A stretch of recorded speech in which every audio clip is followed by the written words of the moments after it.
So guys, na may try karon na nakita na namo sa TikTok nga awareness hack. Kato rin yung apple na sa New Year pa ni guys.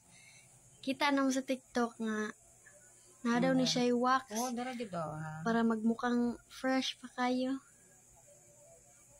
Binuod jud Guys, totoo gid siya, guys. Pag magkaon ni mo ani guys, panitan jud nato. Wax jud siya. Gini magsilbing hugas-hugas guys. Tapos, ayan na, ito na yung apple. Kaya pala kinta, baka lang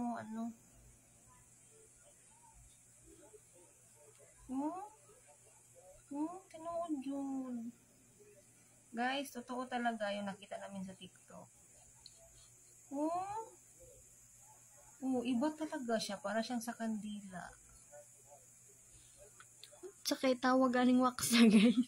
Ilan yung ginalagyan para presko pa rin yung apple. Akala mo bagong pitas. Ayan. Guys, gidiin jud na ako na guys. Kaning ang inyong mga apple bago jud ay nato kaonon.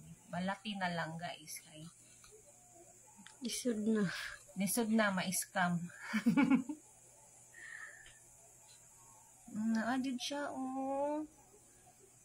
kandila jud siya, mura siya mura siya sa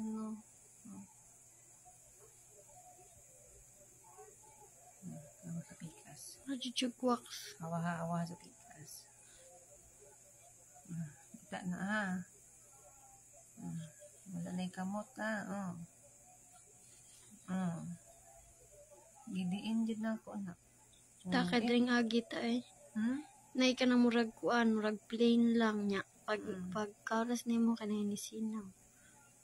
Ayan lahi jud siya, mura siya ni kandila. Tangkita guys Tinuod jud siya guys. So, alam niyo na. Siguro to mga grapes Siguro yung mga grapes, akala natin presko. Ang tigas pa. Pang